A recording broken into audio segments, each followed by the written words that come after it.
Video शुरू करने से पहले चैनल को सब्सक्राइब कर लें और बेल आइकन का बटन दबा दें ताकि आपको आने वाली सारी वीडियोस मिलती रहें।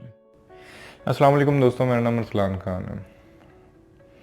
कभी नोट करिएगा कि जब किसी घर में कोई बच्चा पैदा होता है ना, तो उस घर में उसके बाप, उसका दादा, उसकी दादी, उसकी माँ, बच्चे की पैदाइश हम अपनी अपनी बात भी करते हैं। जैसे जैसे बड़े होते जा रहे होते हैं, ऐसे करो इसका दिमाग तेज़ होगा, ऐसे करो ये सेहतमंद होगा। मतलब आप एक बच्चे को किस चीज़ के लिए प्रिपेयर कर रहे हो, कभी सोचने वाली बात है ना। उसको आप किस चीज़ के लिए प्रिपेयर कर रहे हो कि यार इस तरह करो, इससे इसका दिमाग तेज़ हो जाएगा, इस तरह करो ये जो है ना, मतलब इसकी सेहत बड़ी अच्छी हो जाएगी, इस तरह करो ये ऐसे हो जाएगा, इस तरह किस चीज़ के लिए उसको प्रिपेयर कर रहे होते हो आप? यही कि जब वो बड़ा होगा, ठीक है, तो वो एक सेहतमंद, एक खुश भरी, पीसफुल, अच्छी ज़िंदगी गुजार सके। ठीक है, आप लोग अच्छा कर रहे हो, बट सडनली आप लोगों को क्या हो जाता है जब वो बड़ा हो जाता है बच्चा, फिर उसके अंदर कीड़े भी आप बहुत निकालते हो, और वो उसके अंदर उसका कोई कसूर नहीं होता। जो बना है बच्चा, वो पैदाइश पे वैसा नहीं था, आप ही ने बनाया है। अगर वो गलत बन गया है या उसके साथ, अव्वल तो वो गलत नहीं है, ठीक है, क्योंकि हमारी डेफिनेशन बड़ी गलत है। बचपन से हमें सिखाया जाता है कि जी तेज़ बन जाओ, दुनिया बड़ी तेज़ है, साथ मुकाबला करना है, कंपटीशन है, ऐसे फजूलियात के अंदर घुसाया पड़ा रहता है हमें, ठीक है।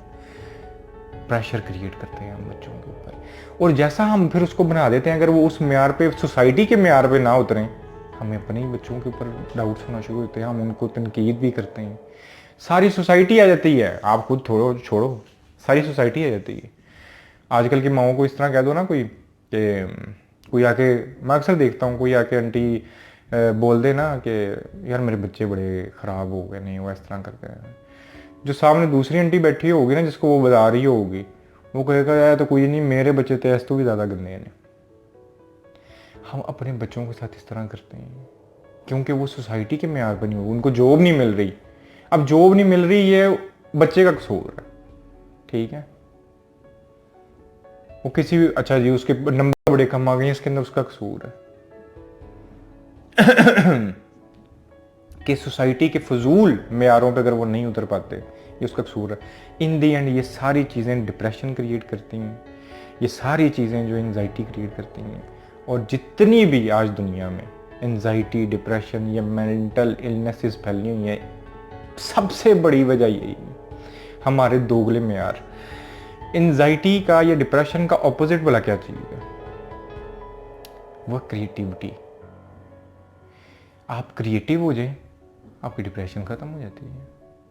मैं मतलब मैं आउटस्पोकन से कहते हैं फैमिली में रहता हूँ। हाँ, मेरा जो भाई है उसका अपना बैंड है, कहते हैं म्यूज़िक लाउंज करता है, ये कहते हैं फैशन शोज़ के अंदर म्यूज़िक वगैरह, फैशन शोज़ में भी जाता है, और अभी मूवीज़ के अंदर भी वो म्यूज़िक वगैरह देता रहता है, गाने देता है। तो अब वो एक क्रिएटिव लाइफ गुजार रहा है, वो बड़ा मुतमिन है, ठीक है, उस पर कोई प्रेशर नहीं है। उस तरह के इंसान को एंजाइटी नहीं हो सकती। मेरे कई दोस्त हैं, वो पेंटर बहुत अच्छे हैं, कई हैं जो पोइट्री बहुत अच्छी करते हैं, ठीक है, लिखते हैं। कई ऐसे हैं जिनको इंजीनियरिंग जुनून की हद तक पसंद है। वो आप क्रिएटिव हो, आपको एंजाइटी नहीं हो सकती, आपको डिप्रेशन नहीं हो सकता, आप फुलफिल कर रहे हैं अपने अंदर की सारी एनर्जी को। अब हमारी सोसाइटी, हमारे पेरेंट्स, हमारी सराउंडिंग हमारे साथ इतने ज़्यादा ऐसे करना है, ऐसे करना है, डिसिप्लिन की घटिया तरीन डेफिनेशन हम लोगों ने सीखी हुई है। ये डिसिप्लिन नहीं है। हम डिसिप्लिन सिखाते सिखाते उनको दिमागी मरीज बना देते हैं। अगर मैं अगेन अपने उन लिसनर्स से बात कर रहा हूँ जिनसे मैं डेली बात करता भी हूँ, कि आपने एंजाइटी से निकलना है, आपने डिप्रेशन से निकलना है, आपने ओसीडी से निकलना है। स्पेशली ओसीडी तो मतलब उसकी मेन कॉज यही है। और बायपोलर, मतलब मैं अपनी फैमिली में और अपने इधर सराउंडिंग में इतने लोगों को जानता हूँ जो बायपोलर के मरीज बन गए, और सिर्फ इसलिए उनको इतना जकड़ा गया, इतना जकड़ा गया, इतना जकड़ा गया, उनकी अपनी ज़ात इतनी भस्म हुई कि वो इन दी एंड बायपोलर हो गए। उनके मूड स्विंग्स का पता ही नहीं चलता, कभी बहुत पीक पर, कभी बिल्कुल नीचे डाउन हो जाते हैं। तो अगर आप लोग चाहते हो कि आपके अंदर ये बीमारियां ख़त्म हो जाएं, ये आने वाले वक्तों में किसी का ना हो, आज़ाद होना सीखो। ये इससे ऐसे करना है, ऐसे करना है, वो इनको खुद नहीं कुछ पता। मुझे ये नहीं समझ आती, पूरी जिंदगी जो लोग हमें डिक्टेट करते रहते हैं ऐसे करते हैं, उन्होंने पूरी जिंदगी किया क्या है? नथिंग, कुछ भी नहीं किया। They know nothing. डिक्टेट क्यों? एक क्रिएटिव इंसान को क्रिएटिव होने के लिए इतनी स्पेस चाहिए कि पूरी कायनात उसके सामने खुली हो कि वो क्रिएटिव हो सके। और इधर हमने बांध के रख देते हैं बच्चों को, ऐसे करो, ऐसे करो, ये लेके आओ, ये करो, फला करो, टिंकना करो, ऐसे नहीं करना, वैसे नहीं करना।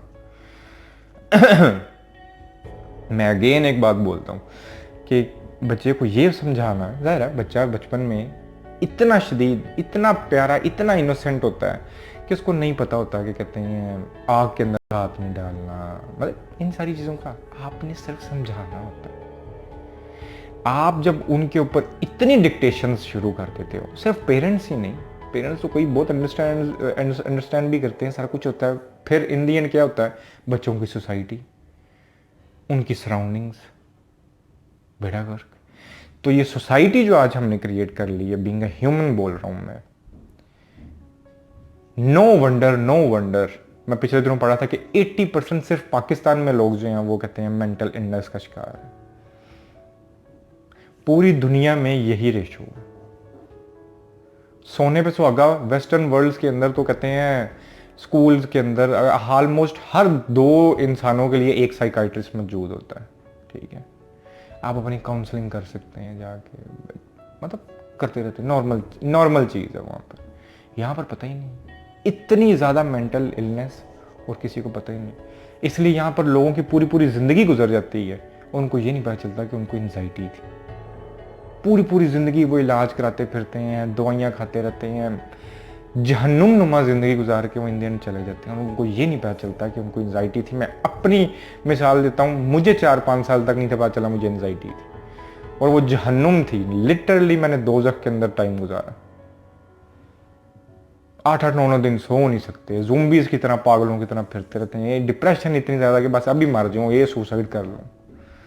और माशाल्लाह सोसाइटी, उसको पता ही नहीं है कि इसके अंदर हो क्या रहा है इस बेचारे को। सॉरी।